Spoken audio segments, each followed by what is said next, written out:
Welcome back to the Legacy Radio Network. You are listening to Everything Financial Radio. I'm your host, Dennis Tubergen. Very privileged and pleased to have on the show with me today Professor Laurence Kotlikoff. Professor Kotlikoff, prior to the break, we were talking about the fact that the Federal Reserve, via monetary policy, has quadrupled the money supply since 2007, which you had stated that really we've got the basis in place for a quadrupling of prices. However, when you look at the high level of debt that exists in the country, and we've interviewed, for example, Harry Dent, as well as Jim Rogers and a number of economists on the show, there is an opinion out there that there's just too much debt for the Fed to be able to monetize the money supply, and deflationary forces long-term will be more powerful than inflationary forces. And that's an opinion of some folks that have been on the show. Give us your take on that opinion.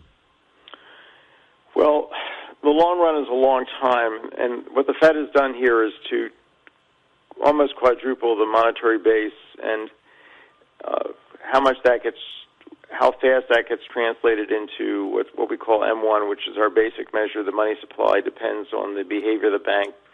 They're sitting on a huge amount of excess reserves that they can start lending out. If they do that, and the Fed is reluctant to try and reduce the money supply and rein them in because it doesn't want to raise interest rates and affect the economy negatively, then you could start to see inflation creeping up or even jumping up.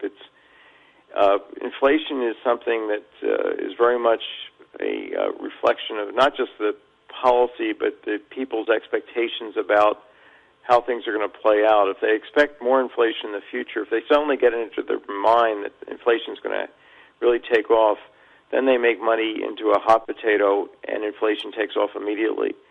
So we're sitting here kind of at a knife-edge situation where we can flip from one situation like we are now with low inflation to another situation like we were in the early 70s, mid-70s, with what was actually mid and late 70s, which with quite high inflation, 10% inflation in some of those years.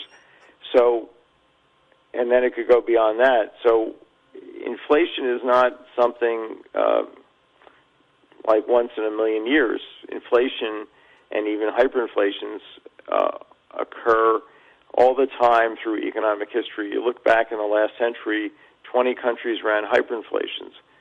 And they ran those hyperinflations because they had fiscal policies that were not sustainable. Our fiscal policy in the U.S. is probably in worse shape than that in Greece or any other developed countries, because we have an enormous amount of this hidden debt, this debt that was kept off the books because the government used these words taxes. They took money from young people, gave it to old people, and they said, and promised to pay it back, but they described it as taxes, so they kept it off the books. So this is Enron-type accounting in spades that has left us with this fiscal gap, which is $211 trillion large, even though our official debt is a molehill, which is only $11 trillion. So you see, and these are, again, from the CBO's numbers. So I think the Fed will be forced to, in the short run, to start printing money because the politicians aren't taking the problem seriously, and the Fed doesn't want to see interest rates rise, so the Treasury is going to have to borrow more in the market. The Fed doesn't want to see interest rates rise. It's going to try and buy back those bonds, and at some point that's going to lead to people saying, we don't want so much currency and so much money floating around, and we're just going to bid up the prices, and then that's when the dollar goes through the floor and the game is over, the party's over, and that could be a very abrupt change in fiscal policy that affects the baby boom generation big time. So that's a concern. We could be wiped out in terms of our savings with high inflation, and we could also see the economy fall apart with this kind of abrupt change as we're seeing in Greece right now. Professor Kotlikoff, in a recent article, you wrote about the concept, or I should say maybe a solution to fix Wall Street, and you call it limited purpose banking. Can you explain what limited purpose banking is, and in your opinion, why it makes sense? Right. Well, we have a trust me banking system under which banks borrow huge amounts of money, and they say, trust me, I'm going to make a mint with your money. And they take that money and they invest in risky things or things that they think were safe, but they ex post they turn out to be highly risky. For example, Italian government bonds were viewed as very safe back in 2005. They were selling for the same price as German government bonds. So that works out fine for the bankers if they do well. If they do poorly, they turn to the taxpayer and say, look, we can't fail. We're running the financial marketplace. If we fail, the whole financial system collapses. Therefore, bail us out. So this is what happened in 2008. The banks used their leverage over the public and extracted a huge intervention by the government. And meanwhile, they're effectively collapsing and getting into trouble.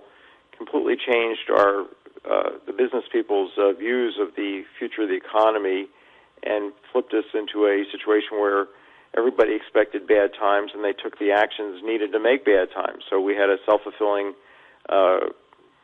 recession, great recession here. So limited purpose banking works very simply.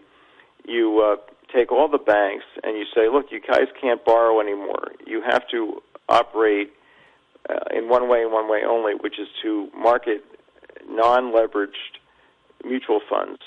Mutual funds, we know from our 401k plans, are like little banks that take in money by selling shares. We have shares of our mutual funds, and then they invest in the things that they're specialized in. We have 10,000 mutual funds in our country today. The ones that were not leveraged, the ones that didn't borrow, the ones that didn't make promises they couldn't keep, and the ones that did make promises they couldn't keep were the money market funds, where they promised to back things to the buck, and that was, in effect, a lie. They couldn't do it. So I'm talking about making all the financial intermediaries, banks, insurance companies, hedge funds, into non-leveraged mutual funds, 100% equity financed mutual funds, and that will be a banking system that will never fail because each mutual fund will never be in debt of any kind. And I'm also talking about having a federal financial authority, a single federal regulator that would verify and disclose on the web all the aspects of these securities so that we wouldn't have to rely on an Angelo Mazzillo from Countrywide Financial to testify that, to assert that Joe Smith, whose mortgage he has initiated, actually has a job and has this income and has a house that's worth this amount as collateral on this mortgage that he's trying to get. We wouldn't have to rely on hucksters to be initiating these securities. So we'd move from a trust-me banking system to a show-me banking system. And we'd have a safe banking system. We would never have Main Street damaging Wall Street taking down Main Street. Professor, you're running for president on the Americans Elect ticket, a third-party movement. Tell us a bit about the party and then why you're running for president and how someone can learn more about your candidacy. Okay, well, last question first. Kotlikoff2012.org is my campaign website. Americans Elect is a new platform. It's a web-based third-party platform which is spending $30 million. They collected $30 million in donations, and they're using that money primarily to get onto the ballot in all 50 states and the District of Columbia. So come November, whoever wins their primary election is going to be on the ballot in November. I'm trying to win that nomination.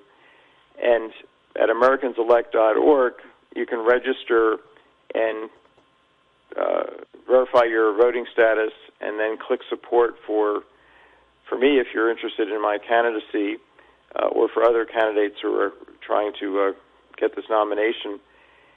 Now, why am I running? I'm running because we have a terrible fiscal situation. We have a short-run economic problem with 27 million Americans either out of work or short on work, and the politicians don't seem to have a handle on how to fix that. I think I do have a better feeling for the right answer. I think these are deep economic problems that we're facing. They need to be fixed by some people that actually have expertise in economics. We've had lawyers, we've had tailors, we've had haberdashers, We've had actors be presidents, businessmen have been presidents. They don't know economics, and I think it's time for an economist to help run the country to get these things fixed.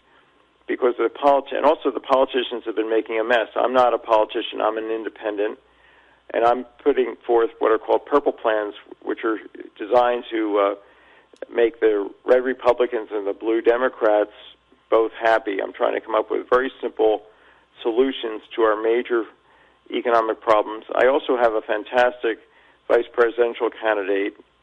This is retired Admiral William Owens. He was the vice chairman of the Joint Chiefs in the early 90s. He was the commander of the Sixth Fleet during Desert Storm. He's a submarine commander during the Vietnam War. He spent 10 years in submarines, nuclear submarines, commanding them. So he's a tremendous asset with respect to defense policy and foreign policy.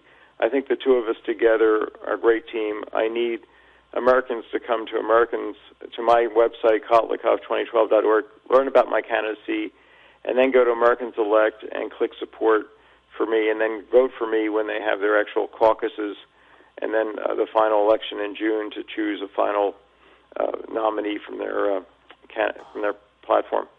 I would encourage all the listeners as well to go to Kotlikoff2012.org. Professor, thanks so much for joining us today. Fascinating conversation. Love to have you back sometime, and good luck in your candidacy. Love to come back. Thank you so much. Take care. Everything Financial Radio will return after these words. Stay with us.